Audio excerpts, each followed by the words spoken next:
നെഹ്റു ഇല്ലായിരുന്നെങ്കിൽ BJP-ക്കാർക്കൊന്നും പറയാനുണ്ടായില്ല. എന്ത് പറഞ്ഞാലും നെഹ്റു എന്ന് പറഞ്ഞുകൊണ്ടിരിക്കുകയാണ്. ആഭ്യന്തരമന്ത്രി അമിത്ഷാ മറുപടി കൊടുക്കുന്നുണ്ട്.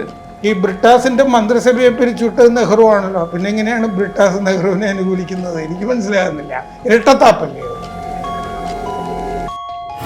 1947 ഓഗസ്റ്റ് 14 പാതിരയ്ക്കാണ് നമുക്ക് സ്വാതന്ത്ര്യം കിട്ടുന്നത്. എങ്ങനെയാണ് ഈ പാതിര എന്നുള്ളത് ഫിക്സ് ചെയ്യുന്നത്? ഉജ്ജയിനിയിലെ ജോത്സ്യന്മാരെ കൺസൾട്ട് ചെയ്തിട്ടാണ് ഈ പാതിര ഫിക്സ് ചെയ്യുന്നത്. എന്തുകൊണ്ടാണ്? നെഹ്റു ഉള്ളത് കൊണ്ടാണ് സത്യത്തിൽ നമുക്ക് ധാരാളം പ്രശ്നങ്ങൾ ഈ കാശ്മീർ പ്രശ്നം ഉള്ളതുപോലെ ഉണ്ടായിട്ടുള്ളത്. പക്ഷെ നെഹ്റു എന്ത് ചെയ്തു?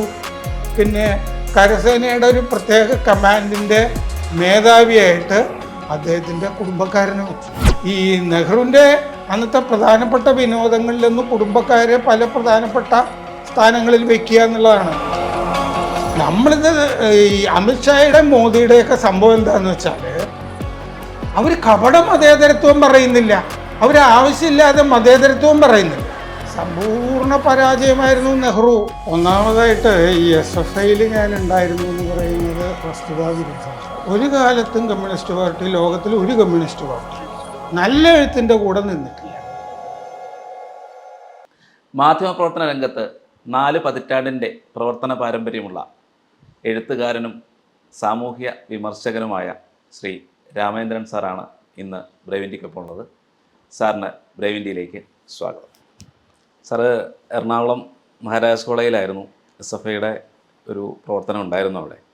അതിനുശേഷം കേരളത്തിലെ അറിയപ്പെടുന്ന ഒരു കമ്മ്യൂണിസ്റ്റ് വിമർശന സാഹിത്യം എഴുതുന്നതിൽ നിർണായകമായിട്ടുള്ള പങ്ക് വഹിച്ചിട്ടുണ്ട്. എങ്ങനെയാണ് ഈ മാറ്റം ഉണ്ടായത്? ഒന്നാമതായിട്ട് ഈ SFIയിൽ ഞാൻ ഉണ്ടായിരുന്നു എന്ന് പറയുന്നത് വസ്തുതാവിരുദ്ധമാണ്.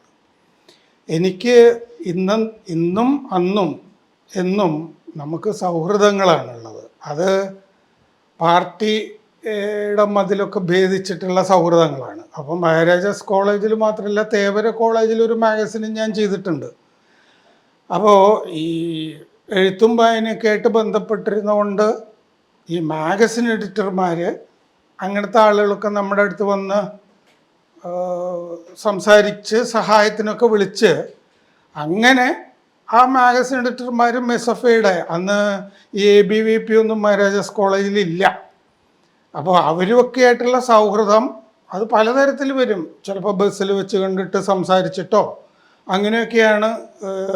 ആ മാഗസിൻ പ്രവർത്തനങ്ങൾ, അതുമായി ബന്ധപ്പെട്ട സൗഹൃദങ്ങൾ, അതൊക്കെ തന്നെയാണ് മഹാരാജാസ് കോളേജിൽ ഉണ്ടായിരുന്നത്. ഞാൻ SFI അംഗമായിരുന്നില്ല ഒരിക്കലും. ആണെന്നുള്ള വിശ്വാസം പല ആളുകൾക്ക് ഉണ്ടെന്ന് മാത്രമല്ല, ഞാൻ SFIയുടെ സംസ്ഥാന ജോയിൻറ്റ് സെക്രട്ടറി ആയിരുന്നു എന്ന് വരെ മലയാളം വാരികയിൽ ഒരിക്കൽ ഒരാൾ എഴുതിയിരുന്നു.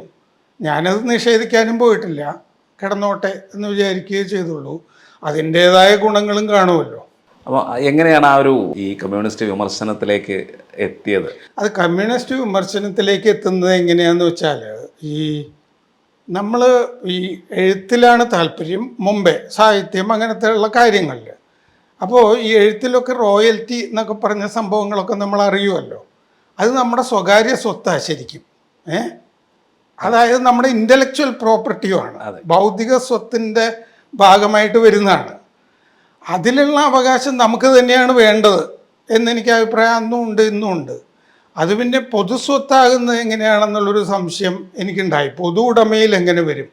സ്വകാര്യ സ്വത്തിൽ എല്ലാവർക്കും അവകാശമുണ്ടല്ലോ. അങ്ങനെയല്ല, നിങ്ങൾ ചെയ്യുന്ന പ്രവർത്തനമൊക്കെ ഞങ്ങളുടേതാണെന്ന് പറയുന്ന ഒരു സിസ്റ്റം, ഒരു ഭരണകൂടം പൊതു ഉടമയിലാണെന്ന് പറയുന്നത്, അത് അസംബന്ധമാണെന്ന് തോന്നി. അങ്ങനെയാണ് ഈ മാർക്സിസത്തിൻ്റെ കുഴപ്പങ്ങളൊക്കെ ഞാൻ അന്വേഷിക്കുന്നത്.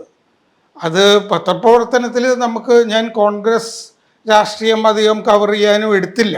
മലയാള മനോരമയിലായിരുന്നപ്പോഴും കൂടുതലും എടുത്തിരുന്നത് എനിക്ക് പരിചയങ്ങളും സൗഹൃദങ്ങളും ഒക്കെ കൂടുതലുള്ളതുകൊണ്ട് ഇടതുപക്ഷ രാഷ്ട്രീയമാണ് കൂടുതൽ എടുത്തുകൊണ്ടിരുന്നത്. അതിൻ്റെ കൂടെ ഈ മാർക്സിയൻ തിയറി നന്നായിട്ട് വായിക്കുന്നുണ്ടായിരുന്നു. അതുപോലെ ഇടതുപക്ഷ ഗ്രന്ഥങ്ങളുടെ വലിയൊരു ശേഖരമുണ്ട് എൻ്റെ കയ്യിൽ. ഒരുപക്ഷെ അവരൊക്കെ അറിയാത്തതിനേക്കാൾ കൂടുതൽ ഞാൻ മറ്റേ മാർക്സിയൻ തിയറിസ്റ്റുകളുടെ രചനകളൊക്കെ വായിച്ചിട്ടുണ്ട്. അതിൻ്റെ കൂടെ തന്നെ മാർക്സിസത്തിൻ്റെ കുഴപ്പങ്ങൾ എന്താണെന്ന് അറിയാനുള്ള ശ്രമങ്ങൾ ധാരാളമായിട്ടുണ്ടായിരുന്നു. അതിന് മാർക്സ് ന്യൂയോർക്ക് ഡെയിലി ട്രിബ്യൂണിൽ ഇന്ത്യയെ പറ്റി 33 ലേഖനങ്ങൾ എഴുതിയിട്ടുണ്ട്. അപ്പോൾ ആ ലേഖനങ്ങളുടെ സമാഹാരങ്ങൾ പല ഘട്ടങ്ങളിൽ പലതായിട്ടൊക്കെ വന്നിട്ടുണ്ട്. അവസാനം ഇർഫാൻ ഹബീബ് ഒരാളെ വെച്ചിട്ട് അമേരിക്കയിലൊക്കെ അയച്ച് അവസാനം വന്നിരിക്കുന്ന അങ്ങനെയാണ്. പല ലേഖനങ്ങളും മാർക്സ് എഴുതിയതാണോ എന്നുള്ള സംശയമൊക്കെ ഉണ്ടായിരുന്നു. അപ്പോൾ ഇന്ത്യയെ പറ്റി മാർക്സ് എഴുതിയത് വായിച്ചു കഴിഞ്ഞപ്പോൾ അദ്ദേഹത്തിന് ഇന്ത്യയെ പറ്റി വലിയ ധാരണയൊന്നും ഇല്ലായിരുന്നു എന്നുള്ളത് ബോധ്യപ്പെട്ടു. അങ്ങനെയാണ് മാർക്സിൻ്റെ മറ്റ് കാര്യങ്ങൾ അന്വേഷിച്ച് അന്ധനായ മാർക്സ് എന്ന് പറഞ്ഞ് ആ തിയറിയെ തന്നെ പൊളിച്ചെഴുതുന്നൊരു പുസ്തകം ഉണ്ടായത്. 1857 അന്ന് ബ്രിട്ടീഷുകാർ ശിപായി ലഹളാന്ന് വിളിച്ചിരുന്ന സ്വാതന്ത്ര്യ സമരത്തെ വീര സവർക്കറാണ് ആദ്യമായി ഒന്നാം സ്വാതന്ത്ര്യ സമരം എന്ന് വിളിച്ചത്. പക്ഷേ കമ്മ്യൂണിസ്റ്റ് ചരിത്രകാരന്മാർ ഇപ്പോൾ പറഞ്ഞുകൊണ്ടിരിക്കുന്നത് മാർക്സ് അങ്ങനെ പറഞ്ഞു, മാർക്സ് ആണ് ആദ്യം അങ്ങനെ വിളിച്ചത്. എനിക്ക് തോന്നുന്നു സാർ ഇപ്പോൾ പറഞ്ഞ ആ ഒരു എഴുത്തുകളിലൂടെ ആയിരിക്കാം ഇപ്പോൾ അങ്ങനെ ഒരു വാദം അവർ മുന്നോട്ട് വെക്കുന്നുണ്ട് എന്ന് തോന്നുന്നു. അതിനെപ്പറ്റി തോന്നുന്നത് എന്താണെന്ന് വെച്ചാൽ നമ്മൾ മാർക്സ് ഇന്ത്യയെ പറ്റി എഴുതിയിട്ടുള്ള മറ്റ് ലേഖനങ്ങൾ മാറ്റി വെച്ചിട്ട് 2-3 വാചകങ്ങൾ എടുത്തിട്ട് കാര്യമില്ല. അദ്ദേഹം ആദ്യം പറഞ്ഞ എഴുത്തുകളിൽ പറഞ്ഞുകൊണ്ടിരുന്നത് ഈ അധിനിവേശത്തിന് വേണ്ടി കാക്കുന്ന ഒരു ജനമാണ്, ചെറുത്തുനിൽപ്പിൻ്റെ ഒരു പശ്ചാത്തലം പോലും ഇന്ത്യയിലെ ഹിന്ദുക്കൾക്കില്ല എന്നാണ്. കിരാതന്മാരാണ്, അപരിഷ്കൃതരാണ്. അതുകൊണ്ടാണ് അവർ ഹനുമാൻ എന്ന് പറഞ്ഞ കുരങ്ങിനെയും ശബള എന്ന പശുവിനെയും, അതായത് ശബള എന്ന് പറഞ്ഞ കാമധേനുവാണ്, ആരാധിച്ചു കൊണ്ടിരുന്നത്. അതായത് അങ്ങനെയാണ് പല ആളുകൾ, മുഗളന്മാർ, ബ്രിട്ടീഷുകാർ, ഡച്ചുകാർ, പോർച്ചുഗീസുകാർ, നമ്മൾ ഈ കോളനി വൽക്കരണത്തിന് വേണ്ടി ഇങ്ങനെ കാത്തുകെട്ടി നിന്നൊരു ജനതയാണ് എന്നുള്ളതാണ് ഏറ്റവും പ്രശസ്തമായ 2 ലേഖനങ്ങളുടെ സത്ത മാർക്സിൻ്റെ. അത് കഴിഞ്ഞ് കുറേ കഴിഞ്ഞിട്ടാണ് അങ്ങനെയല്ല, അവിടെ ചില ചെറുത്ത് നിപ്പുകൾ നടക്കുന്നുണ്ട്. ഔദ് എന്ന് പറഞ്ഞ രാജ്യത്ത് നടന്ന ചില കലാപങ്ങൾ അങ്ങനെയൊക്കെ നോക്കി വരുമ്പോഴാണ് മാർക്സിന് അങ്ങനെയും തോന്നുന്നത്. മാർക്സ് ചില ഭാഗങ്ങളിൽ എനിക്കിഷ്ടപ്പെട്ടൊരു ഭാഗം ബ്രിട്ടൻ ഇന്ത്യയെ കൊള്ള ചെയ്യുന്നുണ്ട് എന്ന് മാർക്സ് കാണുന്നുണ്ട്. ആ കൊള്ളയുടെ കണക്കുകളൊക്കെ നിരത്തുന്നുണ്ട്. ഇത് മാർക്സിൻ്റെ മൗലിക സംഭാവനയല്ല. മാർക്സ് ചെയ്തിരുന്നത് അന്ന് ബ്രിട്ടീഷ് പാർലമെൻറ്റിൻ്റെ മുമ്പിൽ നമ്മൾ നിയമസഭയിലൊക്കെ മേശപ്പുറത്ത് വയ്ക്കില്ലേ പിണറായി വിജയനൊക്കെ, അതുപോലെ അവിടെ പാർലമെൻ്ററി റിപ്പോർട്ടുകൾ വരുന്നുണ്ടായിരുന്നു. ഈ പാർലമെൻ്ററി റിപ്പോർട്ടുകളാണ് ഈ മാർക്സിൻ്റെ പ്രധാനപ്പെട്ട ആശ്രയം. അപ്പോൾ അതുകൊണ്ട് ആ റിപ്പോർട്ടുകളിൽ ബ്രിട്ടൻ അത്യാവശ്യമൊക്കെ ജനാധിപത്യമൊക്കെ പണ്ടേ പാർലമെൻറ്റും ഒക്കെ ഉണ്ടായിരുന്ന സ്ഥലമായതുകൊണ്ട് ചില ആളുകളെയൊക്കെ അവർ ഇവിടെ ഉണ്ടായിരുന്ന റെസിഡൻറ്റുമാരെയൊക്കെ ശാസിക്കാനും ഒക്കെ പാർലമെൻ്ററി കമ്മിറ്റി മുമ്പാകെ വിളിച്ചു വരുത്താറൊക്കെ ഉണ്ട്. ഉദാഹരണത്തിന് വേലിത്തമ്പി ദളവ മണ്ണടിയിൽ സ്വയം കടാര കുത്തി മരിച്ചിട്ട് ഈ ജഡമാണ് നമ്മുടെ ഉള്ളൂരിലേക്ക് കൊണ്ടുപോകുന്നത്. എന്നിട്ട് ഈ ജഡം ഒരാൾ മരിച്ചു കഴിഞ്ഞു, പിന്നെ ഇത് തൂക്കിയിടേണ്ട കാര്യമില്ല, ഇത് മക്കളെ പിന്നീട് തൂക്കിയിടുകയാണ്. ആ സ്ഥലമാണ് ഉള്ളൂരിൻ്റെ അടുത്തുള്ള ദളവാ കുന്ന്. ആ ദളവാ കുന്നിലാണ് ഇപ്പോൾ സെൻറ്റർ ഫോർ ഡെവലപ്മെൻറ്റ് സ്റ്റഡീസ് അതിൻ്റെ അടുത്തൊക്കെയാണ് ഇരിക്കുന്നത്. അപ്പം അതിൽ ശാസിക്കണം, അത് ശരിയായില്ല, നിങ്ങൾ അങ്ങനെ അയാളോട് ചെയ്യാൻ പാടില്ല എന്ന് പറഞ്ഞാൽ അയാൾ അങ്ങോട്ട് വിളിച്ചു വരുത്തുന്നുണ്ട് പാർലമെൻ്ററി മുമ്പ്. അതുകൊണ്ട് ദളവയുടെ വേറൊരു വശം നമുക്ക് അയാൾ എഴുതിയ റിപ്പോർട്ടിലും കാണാം. എന്ന് പറഞ്ഞതുപോലെ ഈ പാർലമെൻ്ററി റിപ്പോർട്ടിൽ കാണുന്ന കാര്യങ്ങൾ മാർക്സ് ആവർത്തിക്കുന്നു എന്ന് മാത്രമേ ഉള്ളൂ. മാർക്സിയൻ തിയറിയിലും മൗലികമായ കണ്ടെത്തലുകളൊന്നുമില്ല. ഹെഗലിൻ്റെ തിയറി അങ്ങനെ തന്നെ എടുത്തിട്ട് അതിൽ ആത്മീയത മാറ്റി. അപ്പോഴേക്കും എസൻസ് ഓഫ് ക്രിസ്ത്യാനിറ്റി എന്ന് പറഞ്ഞ് ഫോയർബാക്കിൻ്റെ പുസ്തകം വന്നിരുന്നു. അതിൽ ദൈവത്തിന്, അത് ശരിക്കും ദൈവവിരുദ്ധമായൊരു സംഗതിയാണ്. യേശുവിനെ മാറ്റിവെക്കുന്നു, യേശുവിൻ്റെ സ്ഥാനത്ത് തൊഴിലാളിയെ പ്രതിഷ്ഠിക്കുന്നു. മൗലിക സംഭാവനകളൊന്നും മാർക്സിനില്ല. ഹെഗലും ഫോയർബാക്കും ഇല്ലെങ്കിൽ മാർക്സിസവും ഇല്ല. എന്ന് പറഞ്ഞ പോലെ ഇന്ത്യയെപ്പറ്റി എന്തെങ്കിലും പോസിറ്റീവായിട്ട് മാർക്സ് പറഞ്ഞെങ്കിൽ തന്നെ അതിൽ മൗലികമായി യാതൊന്നും കാണാൻ എനിക്ക് സാധ്യമല്ല. ഇന്ത്യൻ മാർക്സിസ്റ്റുകളും കമ്മ്യൂണിസ്റ്റുകളും ഇന്ന് ഏറ്റവും കൂടുതൽ അഭിനന്ദിക്കുന്നത്, അല്ലെങ്കിൽ ഇന്ത്യയുടെ ജനാധിപത്യത്തിന് ഏറ്റവും കൂടുതൽ സംഭാവന നൽകിയത് നെഹ്റു ആണെന്ന് പറയുന്നുണ്ട്. എന്തുകൊണ്ടാണ് ഈ നെഹ്റുവിനെ ആദ്യ പ്രധാനമന്ത്രിയായിരുന്നു, അത് മാത്രമല്ല ഇന്ത്യയിലെ ആദ്യത്തെ കമ്മ്യൂണിസ്റ്റ് സർക്കാരിനെ പിരിച്ചുവിട്ട ആളാണ്. പക്ഷേ ഇന്ന് ഏറ്റവും കൂടുതൽ അവർ ഉയർത്തി കാണിക്കുന്നത് നെഹ്റുവിനെയാണ്. എന്താണ് ഈ കമ്മ്യൂണിസ്റ്റുകളും നെഹ്റുവും തമ്മിലുള്ള ആ ഒരു ബന്ധം? നെഹ്റു സോവിയറ്റ് റഷ്യ എന്ന് പറഞ്ഞൊരു പുസ്തകം എഴുതിയിട്ടുണ്ട്. നെഹ്റുവിൻ്റെ മറ്റു പുസ്തകങ്ങൾ എന്താണ്, ഡിസ്കവറി ഓഫ് ഇന്ത്യ, ഇങ്ങനെയുള്ള പുസ്തകങ്ങളെ പറ്റിയൊക്കെ ആളുകൾ പറയും. ഈ പുസ്തകത്തിനെ പറ്റി ആളുകൾ, ഇത് മലയാളത്തിൽ വന്നിട്ടുണ്ടോ എന്ന് എനിക്കറിയില്ല, ഈ പുസ്തകത്തിനെ പറ്റി ആളുകൾ സംസാരിക്കാറുമില്ല. പക്ഷേ എനിക്കൊരു ആവശ്യം വന്നിട്ടാണ് ഞാൻ താങ്കൾ പറഞ്ഞ ഭാഗം അന്വേഷിക്കുമ്പോൾ തന്നെയാണ് ഞാൻ ഈ പുസ്തകം കണ്ടെത്തിയിട്ടുള്ളത്. ആ പുസ്തകത്തിലുള്ളത് ലെനിൻ മഹാനാണ്, റഷ്യൻ വിപ്ലവം മഹത്താണ് തുടങ്ങിയ കാര്യങ്ങളാണ്. ആ പുസ്തകം എഴുതാനൊരു പശ്ചാത്തലമുണ്ട്. ആ പശ്ചാത്തലം എന്താണെന്ന് വെച്ചാൽ 1929 ബ്രസൽസിൽ സോവിയറ്റ് കമ്മ്യൂണിസ്റ്റ് പാർട്ടി വിളിച്ചുകൂട്ടിയ സാമ്രാജ്യത്വ വിരുദ്ധ സമ്മേളനം ബ്രസൽസിൽ നടന്നു. ആ സമ്മേളനത്തിലൊരു പ്രതിനിധിയായിരുന്നു ജവഹർലാൽ നെഹ്റു. അപ്പോൾ ജവഹർലാൽ നെഹ്റു ഒറ്റയ്ക്കല്ല പോകുന്നത്, മോത്തിലാൽ നെഹ്റു കുടുംബം ഒക്കെ ആയിട്ടാണ് അങ്ങോട്ട് പോകുന്നത്. അത് കഴിഞ്ഞ് അവർ മോസ്കോയിൽ പോകുന്നുണ്ട്. മോസ്കോയിൽ പാർട്ടി വലിയ സ്വീകരണമാണ് നെഹ്റുവിനും കുടുംബത്തിനും കൊടുക്കുന്നത്. പ്രവത പത്രത്തിലൊക്കെ ശരിക്കും രാജകീയമായിട്ടാണ് ഇതിൻ്റെ റിപ്പോർട്ടുകളൊക്കെ നമുക്ക് കാണാൻ കഴിയുന്നത്. അങ്ങനെ പൊതുവെ ഈ നെഹ്റുവിന് മാത്രമല്ല പിതാവ് മോത്തിലാലിനും ഈ സോവിയറ്റ് പരിപാടികളിൽ കമ്മ്യൂണിസത്തോടൊക്കെ വലിയ ആകർഷണം ഉണ്ടായി. അങ്ങനെ ആകർഷണം ഉണ്ടായി എന്ന് മാത്രമല്ല, അവർ 1928 ആകുമ്പോഴത്തന്നെ അവിടുത്തെ പഞ്ചവത്സര പദ്ധതി ഒക്കെ വരുന്നുണ്ട്. അപ്പോൾ ആദ്യകാലത്ത് ആ പഞ്ചവത്സര പദ്ധതികൾ കൊണ്ട് അവിടെ ഗുണങ്ങളുണ്ടായി എന്നുള്ളൊരു തോന്നൽ പരക്കെ ഉണ്ട്. എതിർപ്പുള്ളത് അമേരിക്കയ്ക്കാണ് അന്നും. അപ്പോൾ നെഹ്റുവിനെ സംബന്ധിച്ച് അതൊരു വാഗ്ദത്ത ലോകം തന്നെയായിരുന്നു സോവിയറ്റ് യൂണിയൻ. സോഷ്യലിസത്തിൽ വലിയ ആകർഷണവും അദ്ദേഹത്തിനുണ്ടായിരുന്നു. അപ്പോൾ നെഹ്റു സ്വാഭാവികമായിട്ടും സോവിയറ്റ് യൂണിയൻ്റെ ആരാധകൻ എന്നുള്ള നിലയ്ക്ക് പ്രധാനമന്ത്രി ആയിക്കഴിഞ്ഞപ്പോൾ നമ്മുടെ രാജ്യത്തിൻ്റെ പദ്ധതിയായിട്ട് ആ പദ്ധതി അങ്ങനെ തന്നെ മിമിക്രി ചെയ്തു. പഞ്ചവത്സര പദ്ധതികൾ അങ്ങനെ നമുക്ക് ചെയ്യാം എന്ന് അദ്ദേഹം കണ്ടു.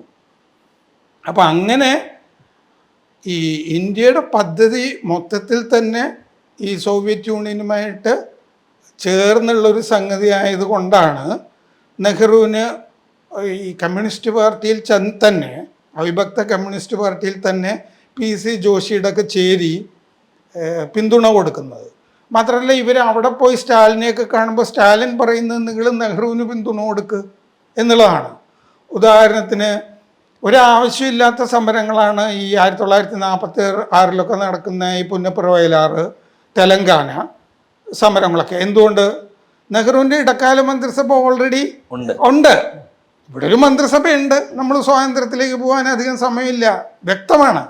പിന്നെ ഒരു സമരം ഇന്ത്യക്കെതിരെ ചെയ്യണ്ട, നീ ചെയ്തിട്ടുണ്ട് എന്നുണ്ടെങ്കിൽ തന്നെ അത് നെഹ്റുവിനെതിരായ സമരമില്ലേ. അപ്പോൾ ആ സമരം അനാവശ്യമാണ്, നിങ്ങളത് പിൻവലിക്കുക തെലങ്കാന സമരം എന്ന് ജോഷിയോട് പറയുന്നതൊക്കെ സ്റ്റാലിനാണ്. അപ്പോൾ സത്യത്തിൽ സോവിയറ്റ് നേതാക്കൾ തന്നെ നെഹ്റുവിൻ്റെ കൂടെ ചേർന്നപ്പോൾ സത്യത്തിലൂടെ കമ്മ്യൂണിസ്റ്റ് പാർട്ടിക്ക് പ്രസക്തി തന്നെ ഇല്ലാതായി. നെഹ്റു ബലത്തിൽ ചെയ്തത് ഈ അവിഭക്ത കമ്മ്യൂണിസ്റ്റ് പാർട്ടിയെ തന്നെ റാഞ്ചുക എന്നുള്ളതാണ്. അങ്ങ് പറഞ്ഞ ഭാഗത്ത് ഉള്ളത് ഈ 1957 കമ്മ്യൂണിസ്റ്റ് മന്ത്രിസഭയെ നെഹ്റു പിരിച്ചുവിട്ടൊരു കാര്യമാണ്. നെഹ്റു പൊതുവെ അങ്ങനെയല്ല, കമ്മ്യൂണിസ്റ്റുകാരോട് ചേർന്ന് നിൽക്കുന്ന ആളാണെന്നൊക്കെ പറയുമല്ലോ. അത് പിരിച്ചുവിട്ടത് മകൾ ഇന്ദിരാഗാന്ധിയുടെ നിർബന്ധപ്രകാരമാണെന്ന് S. ഗോപാൽ നെഹ്റുവിൻ്റെ ജീവചരിത്രത്തിൽ എഴുതിയിട്ടുണ്ട്. അപ്പോൾ ഈ ആ ഒരു സോവിയറ്റ് ബന്ധം കൊണ്ടാണോ ഈ കമ്മ്യൂണിസ്റ്റുകൾ ഇപ്പോൾ നെഹ്റുവിനെ ഏറ്റവും കൂടുതൽ മുന്നോട്ട് വെക്കുന്നത്? നെഹ്റുവിന് അവർ അതുകൊണ്ട് മാത്രമാണെന്ന് പറയാൻ പറ്റില്ല. ഇന്ന് കമ്മ്യൂണിസ്റ്റുകൾ കൈകാര്യം ചെയ്തുകൊണ്ടിരിക്കുന്ന സ്യൂഡോ സെക്കുലറിസം, കപട മതേതരത്വം, അവരെക്കാൾ നന്നായി കൈകാര്യം ചെയ്ത ഒരാളാണ് ജവഹർലാൽ നെഹ്റു. ഉദാഹരണത്തിന് അദ്ദേഹത്തിനെ പറ്റി ഈ കമ്മ്യൂണിസ്റ്റുകൾ പറയുന്നതനുസരിച്ചിട്ടും ഒരു പൊതുധാരണയും, ഇപ്പോൾ മലയാള മനോരമയിൽ കോളം എഴുതുന്ന സുധാ മേനോൻ എന്നൊക്കെ പറഞ്ഞ പങ്ക്തികാരിയൊക്കെ ചെയ്യുന്നത് എന്താണെന്ന് വെച്ചാൽ ഇയാൾ ശരിക്കും മതേതരവാദിയായിരുന്നു എന്നുള്ളതാണ്. അതായത് നമ്മുടെ രാജ്യത്തിൻ്റെ ഭരണത്തിൽ മതത്തിനെ ഏർപ്പെടുത്തുന്നില്ല. മതവും ഭരണകൂടവും രണ്ടാണ്. മതത്തിൻ്റെ ഒരു കാര്യത്തിൽ ഇടപെടുന്നില്ല, മതത്തിനെ ഏർപ്പെടുത്തുന്നില്ല എന്നൊക്കെയാണ്. അദ്ദേഹം ജീവിതത്തിൽ മതം ഫോളോ ചെയ്തിരുന്നില്ല എന്നാണ് ഇവർ പറഞ്ഞു വരുത്തുന്നത്. എന്നാൽ നെഹ്റുവിൻ്റെ ജീവിതം അങ്ങനെ ആയിരുന്നില്ല. അതുകൊണ്ടാണ് കപട മതേതരവാദി എന്ന് ഞാൻ പറയുന്നത്. അതിന് തെളിവുകൾ ധാരാളമുണ്ട്. ഉദാഹരണത്തിന് 1947 ഓഗസ്റ്റ് 14 പാതിരയ്ക്കാണ് നമുക്ക് സ്വാതന്ത്ര്യം കിട്ടുന്നത്. എങ്ങനെയാണ് ഈ പാതിര എന്നുള്ളത് ഫിക്സ് ചെയ്യുന്നത്? അത് ഉജ്ജയിനിയിലെ ജ്യോത്സ്യന്മാരെ കൺസൾട്ട് ചെയ്തിട്ടാണ് ഈ പാതിര ഫിക്സ് ചെയ്യുന്നത്. എന്തുകൊണ്ടാണ്? അത് അഭിജിത്ത് മുഹൂർത്തമാണ്. 2, അന്ന് രാവിലെ അദ്ദേഹത്തിന് കശ്മീരിൽ നിന്ന് വന്ന ബ്രാഹ്മണ പണ്ഡിതർ ഇന്ത്യയുടെ രാജാവായിട്ട് അഭിഷേകം ചെയ്യുന്നുണ്ട്. അദ്ദേഹത്തിൻ്റെ വീട്ടിൽ, അദ്ദേഹത്തിൻ്റെ കാറിൽ ഡൽഹിയിൽ നഗരപ്രദക്ഷിണം നടത്തുന്നുണ്ട്. പുതിയ രാജാവ് നടത്തണമല്ലോ, പ്രജകളും മുഴുവൻ കണ്ട് തൊഴുത് മടങ്ങണ്ടേ? ആ കാര്യം ചെയ്യുന്നുണ്ട് അന്ന്. പിന്നെ ഈ പഞ്ചവത്സര പദ്ധതിയുടെ ഈ ലഘുലേഖകൾ പ്രയാഗ്രാജിൽ അപ്പം നടക്കുന്ന കുംഭമേളയിൽ വിതരണം ചെയ്യുന്നുണ്ട്. മതത്തെ ഉപയോഗപ്പെടുത്തുന്നുണ്ട്. മതം വേണ്ട എന്ന് പറയുന്ന ഒരു ഭാഗം ഉണ്ടാകാം. അത് പക്ഷെ അദ്ദേഹത്തിൻ്റെ യഥാർത്ഥ വിശ്വാസമാണെന്ന് ഞാൻ കരുതുന്നില്ല. ഉദാഹരണത്തിന് സോമനാഥ ക്ഷേത്രം പുനർനിർമ്മിക്കണം എന്ന് തോന്നുന്നത് നെഹ്റുവിനല്ല, അത് തോന്നുന്നത് പട്ടേലിനും KM മുൻഷിക്കുമാണ്. രണ്ടുപേരും അദ്ദേഹത്തിൻ്റെ മന്ത്രിസഭയുള്ളവരുമാണ്. അവർ പറയുന്നത് കൊണ്ട് അദ്ദേഹം അതിൻ്റെ കൂടെ നിൽക്കുന്നില്ല. രാജേന്ദ്ര പ്രസാദിനെ അദ്ദേഹത്തിന് ഇഷ്ടമല്ല, രാഷ്ട്രപതി. അതുകൊണ്ട് രാജേന്ദ്ര പ്രസാദ് ഈ അഭിഷേകം, ക്ഷേത്രത്തിൻ്റെ അഭിഷേകത്തിൽ പങ്കെടുക്കരുത് എന്ന് രാജേന്ദ്ര പ്രസാദിനെ വിലക്കുന്നുണ്ട്. അദ്ദേഹം സ്വന്തം നിലയ്ക്ക് വീട്ടിൽ ഈ പൂജകളും മറ്റും നടത്തുന്നു. മറ്റുള്ളവരത് ചെയ്യരുത് എന്ന് മാത്രമേ ഉള്ളൂ. ഇതാണ് ഞാൻ കപട മതേതരവാദി എന്ന് പറയുന്നത്. അത് ഇന്ന് കമ്മ്യൂണിസ്റ്റ് പാർട്ടിയും നന്നായി കളിച്ചുകൊണ്ടിരിക്കുന്ന ഒരു പ്രത്യയശാസ്ത്രമാണ് കപട മതേതരവാദം. ഈ ഇടയ്ക്കാലത്ത് രാജ്യസഭയിൽ നടന്നൊരു ചർച്ചയിൽ MP ആയിട്ടുള്ള ജോൺ ബ്രിട്ടാസ് പറയുന്നുണ്ട്, നെഹ്റു ഇല്ലായിരുന്നെങ്കിൽ BJPക്കാർക്ക് ഒന്നും പറയാനുണ്ടായില്ല, എന്ത് പറഞ്ഞാലും നെഹ്റു എന്ന് പറഞ്ഞുകൊണ്ടിരിക്കുകയാണ്. അപ്പോൾ അതിന് ആഭ്യന്തരമന്ത്രി അമിത്ഷാ മറുപടി കൊടുക്കുന്നുണ്ട്, നെഹ്റു ഇല്ലായിരുന്നെങ്കിൽ കാശ്മീർ പ്രശ്നം തന്നെ ഉണ്ടാകില്ലായിരുന്നു എന്നാണ് അദ്ദേഹത്തിൻ്റെ മറുപടി. സാറിന് എന്ത് തോന്നുന്നു? അതെ, അത് അമിത്ഷാ പറഞ്ഞത് കശ്മീരിൻ്റെ മണ്ഡല പുനർനിർമ്മാണത്തിൻ്റെ ബില്ല് ടേബിൾ ചെയ്യുമ്പോഴാണ് അത് പറഞ്ഞത്. അതിൽ അദ്ദേഹം 2 കാര്യം നെഹ്റു ചെയ്തത് അസംബന്ധമായിരുന്നു, മണ്ടത്തരമായിരുന്നു എന്ന് പറഞ്ഞു. ഒന്ന്, നമ്മൾ യുദ്ധകാലത്ത് ഈ മുഴുവൻ കശ്മീർ നമ്മുടെ കയ്യിൽ വന്നിരുന്നതിന് മുമ്പ് പഞ്ചാബ് ഒക്കെ എത്തിക്കഴിഞ്ഞപ്പോൾ വെടിനിർത്തൽ ഏകപക്ഷീയമായി പ്രഖ്യാപിച്ചു. അപ്പോൾ എന്തു പറ്റി? ഈ POK എന്ന് പറഞ്ഞ ഭാഗം പാകിസ്ഥാൻ്റെ കയ്യിലായിപ്പോയി, നമ്മുടെ കയ്യിലായില്ല. ഒന്ന്, നെഹ്റുവിൻ്റെ മണ്ടത്തരം. 2, ഈ കശ്മീർ പ്രശ്നം ഐക്യരാഷ്ട്രസഭയിൽ എത്തിച്ചു നെഹ്റു. അതുകൊണ്ടാണല്ലോ അതൊരു അന്താരാഷ്ട്ര പ്രശ്നമായിട്ട് ഇപ്പോഴും മറ്റ് രാജ്യങ്ങൾക്കും കൂടി ഇടപെടാനുള്ള ഒരു സാഹചര്യം നെഹ്റു ഒരുക്കി കൊടുത്തത്. നെഹ്റു ഉള്ളത് കൊണ്ടാണ് സത്യത്തിൽ നമുക്ക് ധാരാളം പ്രശ്നങ്ങൾ ഈ കശ്മീർ പ്രശ്നം ഉള്ളതുപോലെ ഉണ്ടായിട്ടുള്ളത്. ഇപ്പോൾ ഉദാഹരണത്തിന് നെഹ്റുവിൻ്റെ ആദ്യത്തെ മന്ത്രിസഭയിൽ നിന്ന് രാജിവെച്ച ആളുകളെ നോക്കുക. ഇവരൊക്കെ നെഹ്റുവിനേക്കാൾ പ്രഗത്ഭന്മാരല്ലേ? ശ്യാമപ്രസാദ് മുഖർജി, അംബേദ്കർ, KM മുൻഷി രാജിവെക്കുന്നത് നമ്മൾ നേരത്തെ പറഞ്ഞ സോമനാഥ ക്ഷേത്രവും ഒക്കെയായി ബന്ധപ്പെട്ട് അതൊക്കെ വിലക്കുന്നത് കൊണ്ടൊക്കെ കൂടിയാണല്ലോ. ജോൺ മത്തായി അതിൻ്റെ കൂടെ വേറൊരു കാര്യം പറയുന്നുണ്ട്. അത് നെഹ്റു ഉണ്ടാക്കിയ പാകിസ്ഥാനിലെ പ്രധാനമന്ത്രി ലിയാഖത്ത് അലി ഖാനുമായി ചേർന്നുണ്ടാക്കിയ പാക്ട്, ലിയാഖത്ത് അലി ഖാനുമായി ആയിട്ടുണ്ടാക്കിയ സന്ധി. ഈ സന്ധി കാരണം 10 ലക്ഷം ഹിന്ദുക്കൾ കിഴക്കൻ പാകിസ്ഥാനിൽ നിന്ന്, പിന്നീട് ബംഗ്ലാദേശായ സ്ഥലം, ഇന്ത്യയിലേക്ക് പലായനം ചെയ്യുകയാണ്. അവിടെ കലാപങ്ങൾ നടക്കുന്നു, പാകിസ്ഥാൻ അവരെ ആക്രമിക്കുന്നു. കാരണം ഈ കിഴക്കൻ നമ്മൾ ഭൂപടം എടുത്ത് നോക്കണം. ഈ കിഴക്കൻ പാകിസ്ഥാൻ എന്ന് പറയുന്ന സ്ഥലം ശരിക്കുള്ള പടിഞ്ഞാറൻ പാകിസ്ഥാനുമായിട്ട് ഒരു ബന്ധവുമില്ല. 1000 മൈൽ അകലെയാണത്. അത് ബംഗാളിനോട് ചേർന്ന് കിടക്കുന്ന സ്ഥലമാണ്. ഒരു ബന്ധവുമില്ല. അങ്ങോട്ട് പാകിസ്ഥാനിൽ നിന്ന് ആൾ വരണമെന്നുണ്ടെങ്കിൽ വിമാനത്തിൽ വരണം, വഴിയൊന്നുമില്ലല്ലോ, അവിടെ നിന്ന് നേരെ വഴിയൊന്നുമില്ല. അപ്പോൾ ഈ ലിയാഖത്ത് അലി ഖാനുമായിട്ട് സന്ധി ഉണ്ടാക്കിയത് ശരിയായില്ല എന്ന് ജോൺ മത്തായി മാത്രമല്ല പറഞ്ഞിരിക്കുന്നത്, അംബേദ്കർ രാജിക്കത്തിലും അത് പറയുന്നുണ്ട്. അപ്പോൾ അംബേദ്കർ ഇനിയും ഈ കപട മതേതരവാദികൾ പലപ്പോഴും എടുക്കാൻ ശ്രമിക്കുമ്പോൾ അവിടെ തടസ്സമുണ്ടാവുന്നുണ്ട്. എന്തുകൊണ്ടാണ്?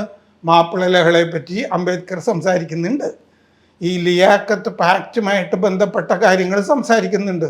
ശ്യാമപ്രസാദ് മുഖർജി രാജിവെക്കുന്നത് എന്താണ്? ഇതേ കാര്യമാണ്. ലിയാഖത്ത് അലി ഖാൻ മുസ്ലിം തീവ്രവാദികളുമായി ഉണ്ടാക്കുന്ന സന്ധിയാണ് അവരൊക്കെ ഈ കാരണമായിട്ട് പറയുന്നത്. അതിൻ്റെ അകത്ത് മതപരമായ കാര്യങ്ങളുണ്ട്, ആ പ്രീണനമുണ്ട്, ഒരു പ്രീണനമുണ്ട്. ആ പ്രീണനത്തിൽ ബ്രിട്ടാസിനും പാർട്ടിക്കും വലിയ സന്തോഷമാണ്, അതുകൊണ്ട് നെഹ്റുവിലും സന്തോഷമാണ്. നമ്മളിത് ഈ അമിത്ഷായുടെ മോദിയുടെയൊക്കെ സംഭവം എന്താണെന്ന് വെച്ചാൽ അവർ കപട മതേതരത്വം പറയുന്നില്ല, അവർ ആവശ്യമില്ലാതെ മതേതരത്വം പറയുന്നില്ല. രണ്ടാമത്തെ വിജയത്തിന് ശേഷം മോദി വിജയ ആഘോഷ പ്രസംഗത്തിൽ മോദി പറഞ്ഞ എന്താണ്? പണ്ട് ഇന്ത്യയിൽ എപ്പോഴും ഒരു കാർഡ് ഇറക്കി അവർക്ക് കളിക്കാൻ പറ്റുമായിരുന്നു. എന്ത് കാർഡ്? സെക്യുലർ കാർഡ്, മതേതരത്വ കാർഡ്. അത് തട്ടിപ്പായിരുന്നു, അതാണ് പറയുന്നത്. അത് ശരിയാണെന്നാണ് എനിക്ക് തോന്നുന്നത്.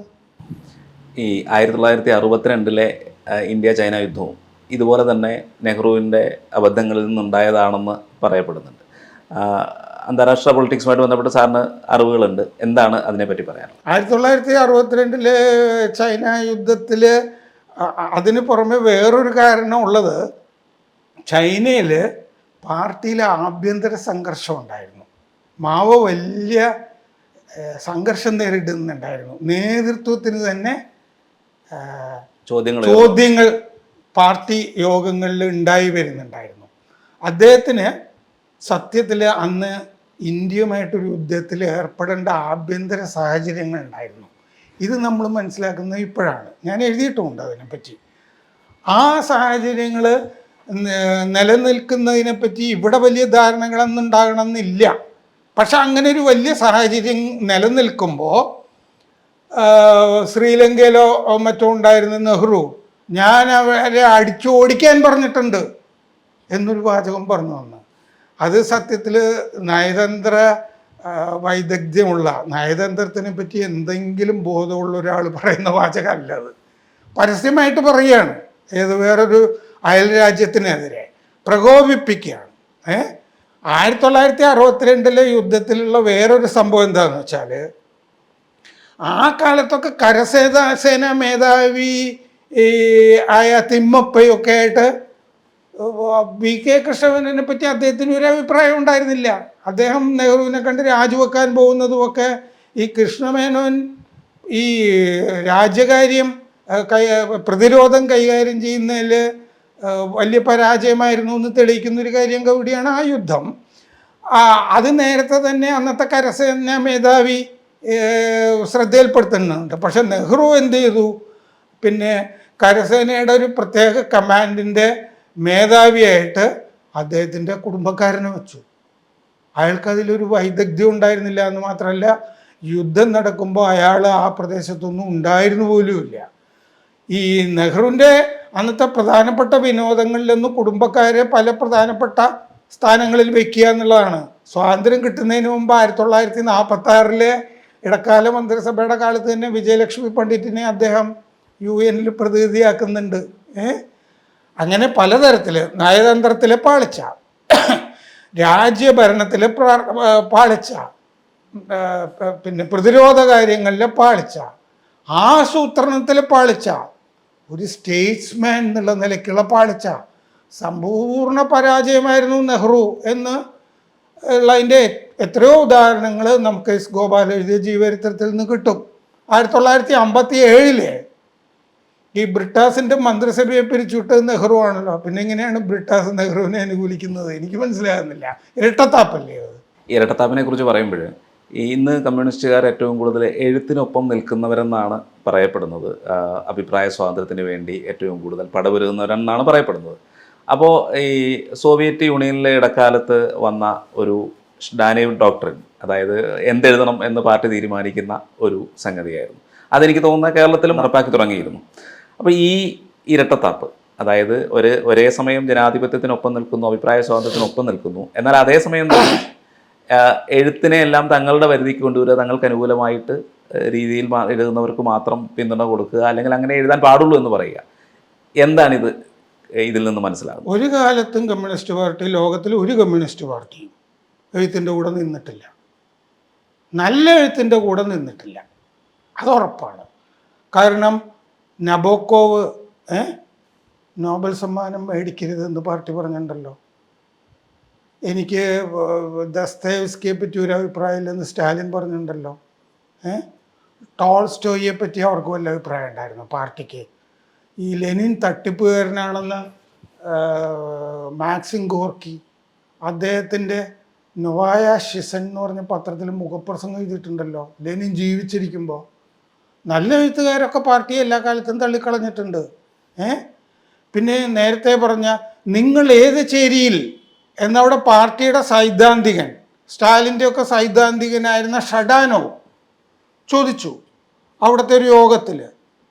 അദ്ദേഹം ആ യോഗത്തിൽ വെച്ചിട്ട് അന്ന അഹ്മത്തോവ, ഇന്നും ഇവിടെ മാർക്സിസ്റ്റ് കവികൾ കൊണ്ടാടിക്കൊണ്ട് കിടക്കുന്ന അന്ന അഹ്മത്തോവയെ വേശ്യ എന്ന് വിളിച്ചു ഷഡാനോ ആ മീറ്റിങ്ങിൽ. അങ്ങനെ നിങ്ങൾ ഏത് ചേരിയിൽ, നിങ്ങൾ മറ്റേ കമ്മ്യൂണിസ്റ്റ് ചേരിയിൽ നിൽക്കണം, എങ്കിൽ നിങ്ങൾക്ക് നിലനിൽപ്പുണ്ട്. എത്ര പേരെ നാടകൃത്തുക്കളെയൊക്കെ അവിടെ കൊന്നിരിക്കുന്നു, എഴുത്തുകാരെ കൊന്നിരിക്കുന്നു. ഗുലാഗ് എഴുതിയ സോൾസെനിറ്റ്സിൻ, നല്ല എഴുത്തുകാരെ മുഴുവൻ അവിടെ വേട്ടയാടിയിട്ടുണ്ട്. എന്ന് മാത്രമല്ല ആ പാരമ്പര്യം നെഹ്റുവും കാത്തു സൂക്ഷിച്ചില്ലേ. നെഹ്റു വലിയ എഴുത്തിൻ്റെ കൂടെ ചേർന്ന് നിന്നൊരാളാണെന്ന് പറയുന്നുണ്ട്. സ്റ്റാൻലി വോൾപ്പർട്ടിൻ്റെ 9 Hours to Rama എന്ന് പറഞ്ഞ ഗാന്ധിവധം പശ്ചാത്തലമാക്കിയ നോവൽ നെഹ്റു നിരോധിച്ചില്ലേ. പിന്നെ 9 Hours to Rama ആധാരമാക്കി എടുത്ത സിനിമ തിരക്കഥയ്ക്ക് ആദ്യമേ അവർ അനുവാദം വാങ്ങിയിരുന്നു പുലിവാലാകുമെന്ന് വിചാരിച്ചിട്ട്. ആ ഗാന്ധി സിനിമ നെഹ്റു നിരോധിച്ചില്ലേ. നെഹ്റുവിന് എന്തെങ്കിലും ഒരു പരിക്ക് പറ്റുമോ എന്ന് തോന്നുന്ന ഭാഗങ്ങളിലൊക്കെ നെഹ്റു ഇടപെട്ടിട്ടുണ്ട്, എഴുത്തിലും ഇടപെട്ടിട്ടുണ്ട്.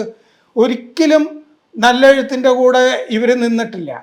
നിങ്ങളേത് ചേരിയിൽ നിന്ന് ഷഡാനോവ് ചോദിച്ചത്. കേരളത്തിൽ അതിൻ്റെ അനുരണനങ്ങളുണ്ടായി. അന്നത്തെ പൂക്കാസായിൽ EMSഉം ഒക്കെ നേതൃത്വം കൊടുക്കുന്ന സംഗതിയിൽ ഏത് ചേരിയിൽ നിന്നുള്ള ചോദ്യം അവർ തൃശ്ശൂരിലെ പൂക്കാസ സമ്മേളനം, കോട്ടയത്തെ അന്നത്തെ പൂക്കാസ എന്നല്ല അതിൻ്റെ പേര്, പുരോഗമന സാഹിത്യ സംഘടന എന്ന മറ്റുമാണ്. ആ 2 സമ്മേളനങ്ങളിലും അത് ഉയർന്നു.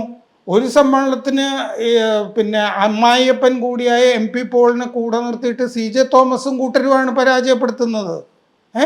EMSൻ്റെ ഒക്കെ. അതായത് നമ്മളിങ്ങനെയാണ് എഴുതേണ്ടത്. ഇപ്പോൾ ഉദാഹരണത്തിന് EMS ഭാവിയുടെ വാഗ്ദാനങ്ങൾ എന്ന് പറഞ്ഞ 2 എഴുത്തുകാരാണെന്നറിയാമോ? അന്ന് ഉള്ള തകഴിയോ ശിവശങ്കരപിള്ളയെ പോലെയോ കേശവദേവനെ പോലുള്ള ആളുകളെയല്ല. BM പൊറ്റക്കാടും KPG നമ്പൂതിരിയും ആണ് ഭാവി വാഗ്ദാനങ്ങളായ എഴുത്തുകാർ എന്ന് പറഞ്ഞാൽ അദ്ദേഹം പറയുന്ന പോലെ എഴുതുന്നുണ്ട്. അവരുടെ ഇന്നത്തെ സ്ഥാനം എവിടെയാണ്? അവർ സാഹിത്യത്തിലുണ്ടോ? ഏതെഴുത്തിൻ്റെ കൂടെയാണ് അവർ നിൽക്കുന്നത്? അവർ പറയുന്നത് പോലെ നിൽക്കുന്ന എഴുത്തിൻ്റെ കൂടെയാണ്. നല്ല എഴുത്തിൻ്റെ കൂടെ, ക്ലാസിക്കുകളുടെ കൂടെ അവർ നിൽക്കുകയില്ല. പാർട്ടിക്ക് അങ്ങനെ പറയാൻ പറ്റുകയുള്ളൂ. കാരണം അവരുടെ ഇവിടുത്തെ ആശയങ്ങൾ മൗലികമല്ല, ഇറക്കുമതി ചെരുക്കാണ്. അതിൻ്റെ കുഴപ്പമാണത്. ഈ ക്വിറ്റ് ഇന്ത്യ സമരത്തെ വിട്ടുകൊടുത്ത ആ ഒരു ചരിത്രം ഇന്ന് മറ്റുള്ളവരെ സവർക്കറെ ഉൾപ്പെടെ അധിക്ഷേപിക്കുന്ന കമ്മ്യൂണിസ്റ്റ്, ഏറ്റവും കൂടുതൽ മുൻപന്തി നിൽക്കുന്ന കമ്മ്യൂണിസ്റ്റുകാർ, അന്ന് PC ജോഷി ഉൾപ്പെടെയുള്ള പാർട്ടി ജനറൽ സെക്രട്ടറി ഉൾപ്പെടെയുള്ളവർ അന്ന് ബ്രിട്ടൻ്റെ കൂടെ ചേർന്ന് നിന്നുകൊണ്ട് ഇന്ത്യൻ സ്വാതന്ത്ര്യ സമരത്തെ എതിർത്തിരുന്നു.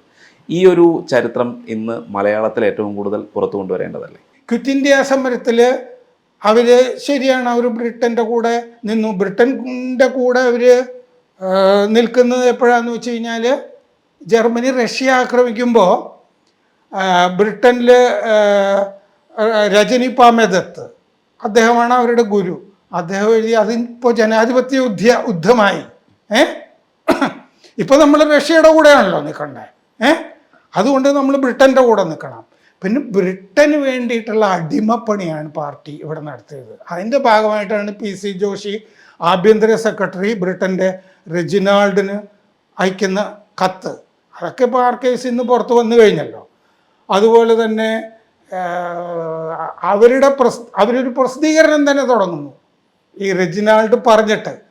അതിൽ ബ്രിട്ടന് അനുകൂലമായിട്ടുള്ള കാര്യങ്ങൾ എഴുതിക്കൊണ്ടിരിക്കുന്നു.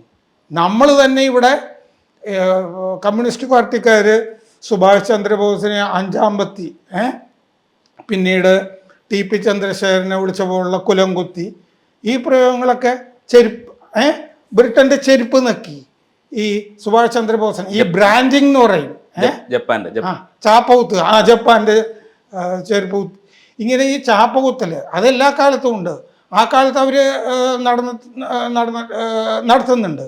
ക്വിറ്റ് ഇന്ത്യ കാലത്ത് തന്നെ ഗോവാലിയ ടാങ്ക് മൈതാനത്ത് പതാക ഉയർത്തുന്ന ആളാണ് അരുണ ആസഫ് അലി, ബോംബെയിൽ. അരുണ ആസഫ് അലിയെ പിന്നീട് സംരക്ഷിച്ചതാരാണ്? ഡൽഹിയിലെ RSSൻ്റെ അന്നത്തെ നേതാക്കളാണ്. അവർക്ക് സംരക്ഷണം, അവർ പാർട്ടി നയത്തിൽ നിന്നൊക്കെ മാറുന്നു എന്ന് തോന്നുന്ന ഘട്ടത്തിൽ ഡൽഹിയിൽ സംരക്ഷിക്കുന്നത് RSSകാരാണെന്നുള്ളത് ചരിത്രമാണ്. കാരണം അങ്ങനെ ആരും സംരക്ഷിക്കാനില്ലാത്ത ആളുകളെ സംരക്ഷിക്കേണ്ട ഒരു കടമയുണ്ടല്ലോ. അത്തരം കാര്യങ്ങളും നടക്കുന്നുണ്ട്.